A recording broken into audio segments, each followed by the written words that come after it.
Bienvenue dans ce tout nouvel épisode du Road to FNSL Espoir. Les gars, aujourd'hui, vous allez voir mon entraînement qui va être en street lifting dans cette vidéo. Mais là, aujourd'hui, today, je suis au parc justement un petit peu pour me ressourcer. Il y a eu un petit changement dans ma vie, je travaille de nuit actuellement.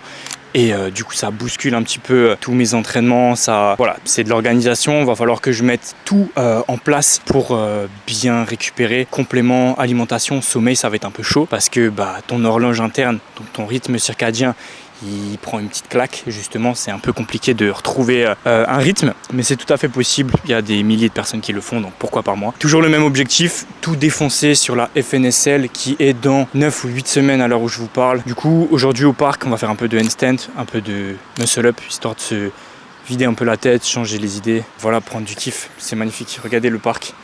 Franchement, c'est le parc dans lequel j'ai commencé. Je prends toujours autant de plaisir en revenant ici, c'est retour aux sources. Donc voilà, c'est l'occasion aussi de se mettre un peu tout nu, tu vois, parce qu'à la salle on peut pas. Voilà, c'est cool.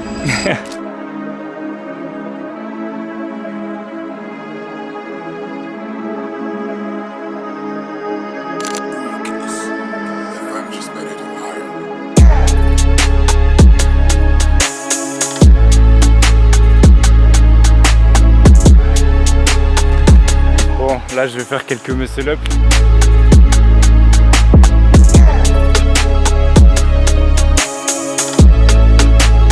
Maintenant, quand je me mets sur une barre comme ça se voit vraiment que j'y ai adopté ma nouvelle qui est genre une technique vraiment propre au street lifting où vraiment j'envoie vraiment mon buste, vraiment genre ma flexion thoracique. Justement ça montre parce que tout à l'heure en plus je voyais des gens qui faisaient des muscle up justement ici et eux ils partent énormément en arrière, ça veut dire qu'ils font ça et après ils se rapprochent de la barre et moi je suis hyper proche donc forcément pour être le plus efficient, mais voilà, ça fait plaisir de petite remarque.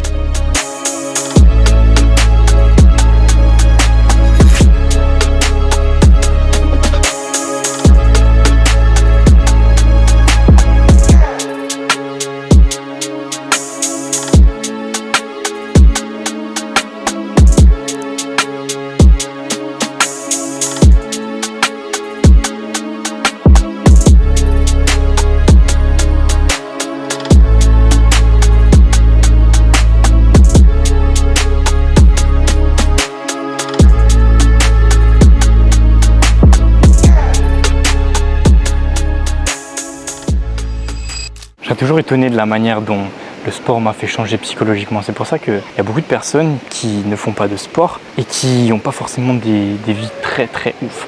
Et ça, moi je l'ai vu justement avec des gens qui ne font pas forcément de sport, qui n'ont pas cette ambition, tu vois, cette dalle d'aller plus loin. Et ça, dans le sport, justement, tu l'apprends. Ce truc de se donner des objectifs, de rester discipliné, avoir de la rigueur envers des actions que tu fais quotidiennement, donc des habitudes. Tout ça pour atteindre ton objectif. En fait, ce truc que tu apprends dans le sport, avec cette discipline, cette rigueur et ce charbon, tu vois, pour avoir quelque chose, en fait, il est transférable vers énormément de domaines de la vie, dans le travail, dans les relations, d'accord, amicales et sociales, évidemment, dans énormément de choses. En fait, quand tu fais du sport, tu as envie d'évoluer personnellement, tu as envie d'avoir un bête de physique, donc tu vas faire du sport, mais tu vas aussi faire attention à tout ce qui touche ton bien-être. Donc tu vas commencer à apprendre des choses, tu vas commencer à lire, tu vas commencer à te développer psychologiquement et c'est ça qui est hyper intéressant. En fait, c'est une conclusion que j'ai tirée parce que en fait, je me suis un peu enfermé dans cette prépa de street lifting et du coup, je me bride un petit peu sur tous ces mouvements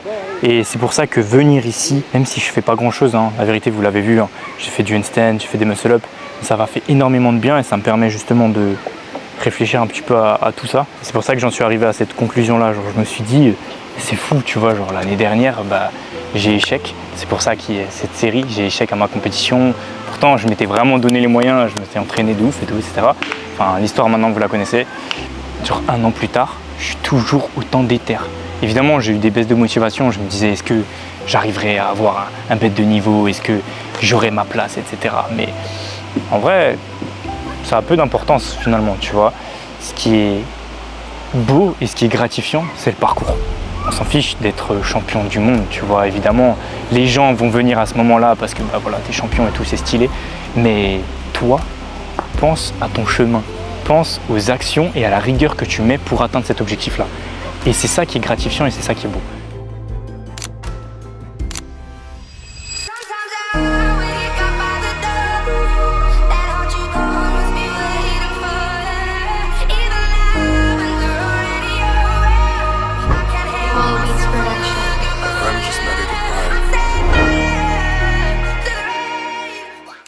kiff. Du coup, dernière séance de la semaine, j'ai trop hâte du coup d'envoyer ce que j'ai envoyé. Muscle up, on a 3 reps à 12,5.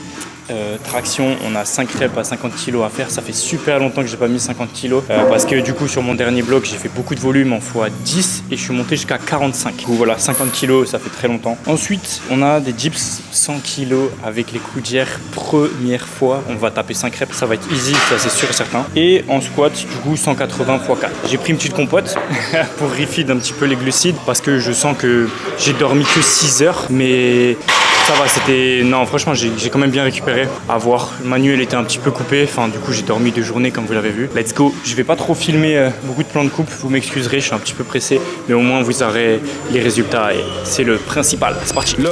I thought you would love me for life. Didn't know you were playing my heart. I took a chance on a road that dice. I thought you would take good care. You can't man D like a stainless knife. Right now got my heart on ice. Didn't know I could hit someone I called a potential wife. I was way too dumb, putting faith in a bitch. I'd rather hit booth and make me a hit.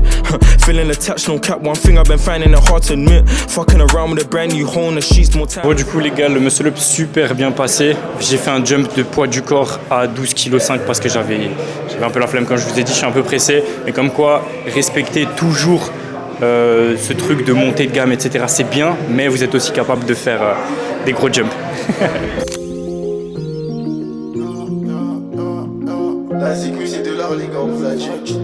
Les gars, pour tous vos compléments, Nutrimuscle, meilleur complément français. Ouais, je confirme. Code NMA-du-bas Dozo ici. On n'a pas sans step, viens à la messe, tu veux qu'on se capte. SO le sang, SO mode no cap. Y'a le contrat en MDO, pipi la MDO terminé, MDC à Milan. Fiche, sois malin, rusé. Si tu veux durer dans le réseau, empiler les sergés. Tous les percer comme Grégory Sertier. Adieu, je suis chez le paquet. J't'ai vu, mais j'ai rien dit. J'ai pas vendu le bédo. Mais t'as fini les bédos.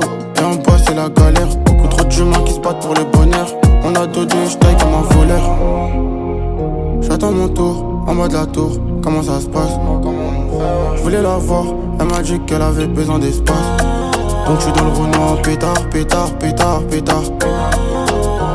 en pétard. Elle fait mal à la tête, dans le verre, remets du Runa. T'as ressenti la mélodie. Bon les gars, traction terminée, ça s'est super bien passé. Sauf sur mon top 7 à 50, du coup finalement je suis un peu dégoûté, mais j'ai compris en fait je tire trop loin de la barre vu que j'ai beaucoup moins de volume, que j'ai pas la tension, je tire un peu trop loin de la barre et ça y est c'est fini tu vois. Donc voilà, je vais me rattraper sur les semaines prochaines, mais au lieu de mettre ce que j'avais prévu, je vais adapter, je vais baisser un petit peu les charges.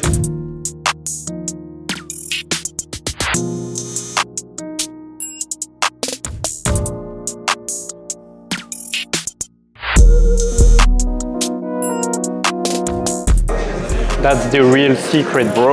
La pomme pote, pomme nature. Je suis un mec classique, moi.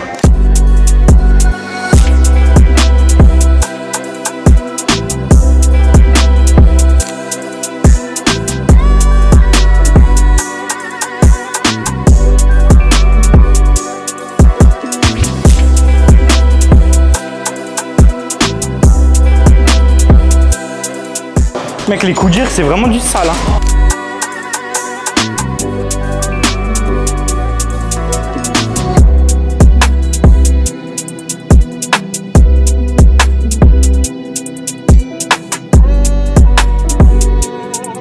Bon, les frères, j'ai pas montré ma montée de gamme parce que je suis claqué, genre vraiment carrément je pense plus à filmer. Voilà, au moins je vous fais un petit débrief. Là, je passe 140. Après, je fais un petit jump 160, 180. Mais genre, je suis éclaté. J'ai beau avoir pris ma compote. Genre là, c'est vraiment le sommet. Genre là, je suis fatigué. Genre, ok, je prends des glucides, je prends un peu de sucre, je prends un café, ok, mais c'est des choses, enfin voilà, bref, je suis fatigué. Mais on s'en fiche de ma fatigue. Si mes objectifs, ils écoutaient ma fatigue, bah gros, je les atteindrai jamais, tu vois. Du coup, avec ou sans fatigue, fais le taf comme prévu. Attention, je suis pas non plus un gros fou, genre je m'écoute, j'écoute mon corps, je sais le gérer, etc. Justement, c'est dans ces moments que c'est le meilleur, c'est que c'est bizarre et ça paraît un peu paradoxal, mais c'est quand tu es le plus fatigué que le challenge il est plus important. Et en vrai, quand tu es toujours en forme, bah forcément, il n'y a pas trop de challenge. Tu as vu, genre tu es en forme, tu fais tes trucs, tu sais que tu vas les faire. Tu vois. Et là, c'est que je suis certain que je vais les faire malgré ma fatigue et malgré mon manque d'envie. Et c'est ça qui compte. J'ai trop la dalle, donc rien ne m'arrêtera.